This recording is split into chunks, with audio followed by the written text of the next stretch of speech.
A lot of Mets fans are still in limbo, waiting to see how David Stearns is going to make this team better for the 2026 season. Guys, in this video, I'm going to give you guys 3 players that I have coveted from the start of the offseason.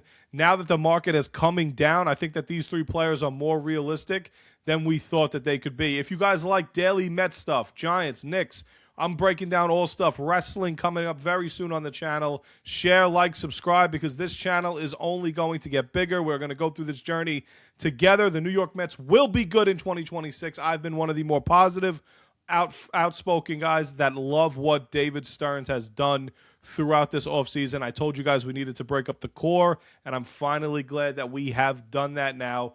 It is going to be a new Mets era, a sustained winning Mets era. So the 3 players, I want to get right into it, guys, because I think that these guys are realistic. I even think 2 of 3 are strongly possible for the New York Mets to get, definitely. The first player, right off the bat, the market has definitely come down for Kyle Tucker. The New York Mets could use the signing of Kyle Tucker, especially with Okamoto now going to Toronto. Does that take them out of the mix, possibly, for Kyle Tucker if he's going to play the outfield? According to Sports Illustrated, the New York Mets seem to be one of the favorites now to sign Tucker. You put Tucker out there in right field, you can move Soto to left field, and then in center field, you could have a Carson Bench or a guy that I'm going to mention later in this video that I really love his upside. A lot of people don't like it, but I love the upside he would bring, especially in a deeper lineup. Kyle Tucker, guys. What's more to say about Tucker? Top 15 baseball player in this league when healthy. Kyle Tucker could bring you good defense. He brings you good base running, brings you stuff that a lot of these players on the free agent market don't have. The biggest problem for Kyle Tucker is his health. Can he stay healthy? When healthy, obviously for me, a top 15 player in baseball. Pairing him on the corner outfield spot with Juan Soto would be tremendous for the New York Mets. And again, the guy that I'm going to mention later in this video will be the finishing piece to that outfield that I would absolutely love in terms of run prevention. The second guy that I think his market has definitely come down and in favor of the New York Mets, it seems to be only the Orioles and the Mets involved with this guy, and that's Framber Valdez. Framber Valdez, according to Newsweek, would be predicted to get a 5-year, $160 deal with the New York Mets. I don't think it's going to come close to that, guys. I truly don't. I don't think that David Stearns and the Mets are going to have to go 5, 6, 7 years for a guy like Valdez. I think that it could be done with a 4-year deal, and if it is 5, that money's definitely not going to be at 160. Getting Valdez into this rotation already, which I don't think is a bad rotation. I think that there was a lot of bad luck involved last year. You put Valdez to start the season as your number 1 starter.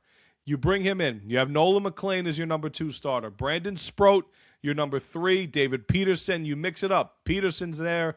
Kodai Senga, fully healthy, has shown you he could be an ace of the staff, and he could Clay Holmes will be there. Sean Manaea coming back fully healthy. Christian Scott coming back.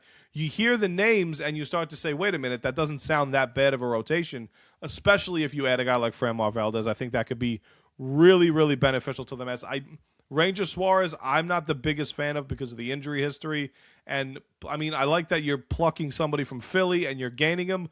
That would be one of the positives for me. But if you gave me the choice between Suarez and Valdez on a longer-term deal, I would choose Framber Valdez myself, and we would move on from there. Now, the second guy, not the second guy, but the last guy that I mentioned early in the video that would replace the center fielder if you're not going to roll with Carson Bench, right? Now, this player could be, if you don't get Tucker, I would take 2 of these 3 guys just to kickstart this offseason and get us moving in the positive direction. The third guy that I want to mention here, not a big fan. A lot of Mets fans aren't a big fan of this guy. It is Luis Robert Jr. from the Chicago White Sox. Rumors have been speculating for a year and a half now, since the deadline last year, that the Mets and David Stearns covet Luis Robert Jr. This is a player that the Mets have wanted for the longest time. It's not going to take much to go get Luis Robert Jr. What he brings you is elite center field play. Up the middle, you would have one of the best defensive up the middles in all of baseball with Lindor at short, Simeon at second, and Luis Robert in center field. At worst, you want to talk about run prevention. This is how you do it. This is how you build and bolster up a great defense, which is exactly what David Stearns and the Mets are trying to do. what does Luis Robert bring you? His sprint speed is up at the top of the league. He's going to steal you a lot of bases. Again, another guy cannot stay on the field.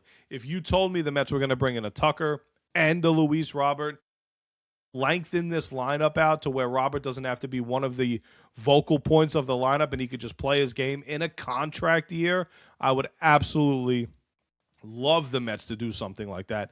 That's the thing that I'm most excited about in terms of a guy like Luis Robert. He's going to want another big contract. He's only 28 years old. The upside is still there.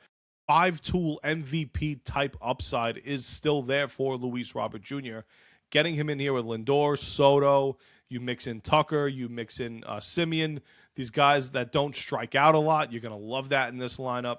So, I mean, at this point, we're all waiting, right? I mean, we've heard the name Bregman. I don't think the Mets are going to be involved with Bregman.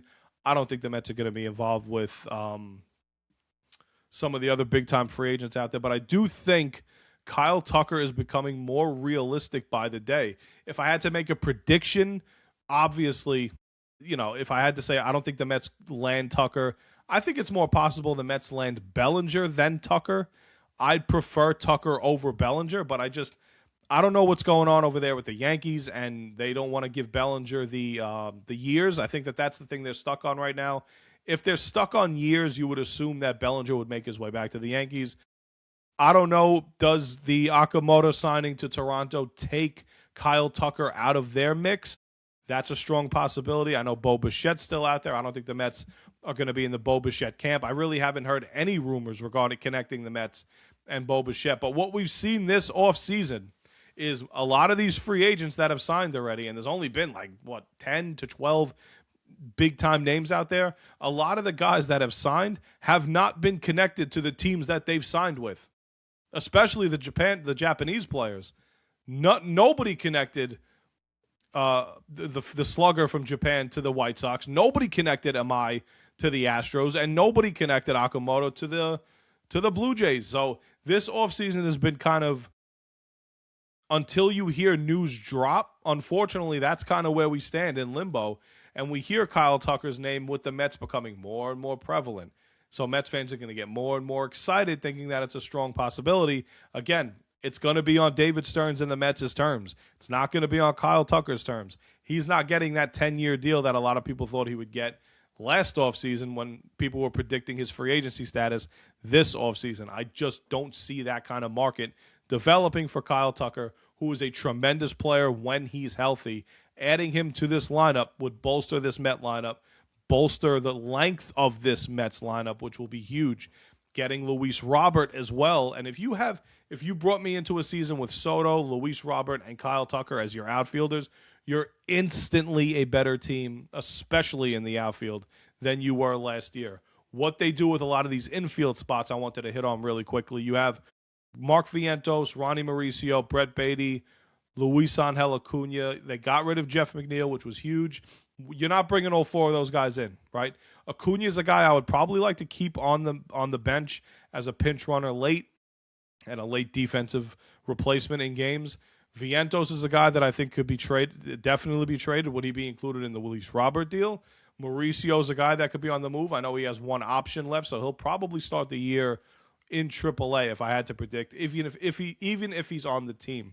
But again, guys, we're not that far away from setting a complete and better roster than last season. And I'm sorry, we've already gotten better in terms of bat to ball with Simeon over Nimmo, if you want to compare those two.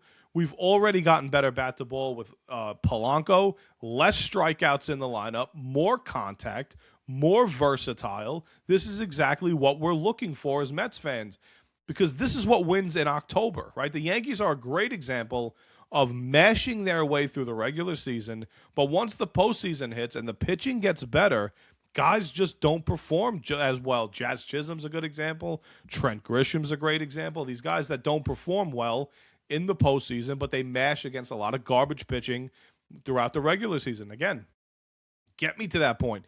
Get me a team that mashes in the regular season, because I just want to get this team to consistent winning, and I think Mets fans are at that point too. We just want to get winning. I don't want to do the playoffs this year and then miss out the next two, and then the playoffs again, and then go on this magic run 5 years or no. I want playoffs every year, and we take our chances once we hit the postseason. The pitching rotation is not that far off from being competitive. There was a lot of bad luck last year. I'm sorry. The bullpens is going to stretch out more. Mason Miller's a name to keep an eye on, but I think the Mets do make the necessary moves. Whether they get, I think they wind up with two or three of these guys between Tucker, Valdez, and Luis Robert. I think the Mets get 2 or 3 of those guys. If they could get all 3, you're talking about a home run of an offseason that I would absolutely put the cherry on top of the cake for the New York Mets there. If you guys got this far, thank you so much. Share, like, subscribe. All the social medias, Instagram, TikTok, Pudgy Boy Sports Talk with a Z. Hit me up on there. We just got to 10K on Instagram. Thank you guys so much. I'll catch you guys on the next.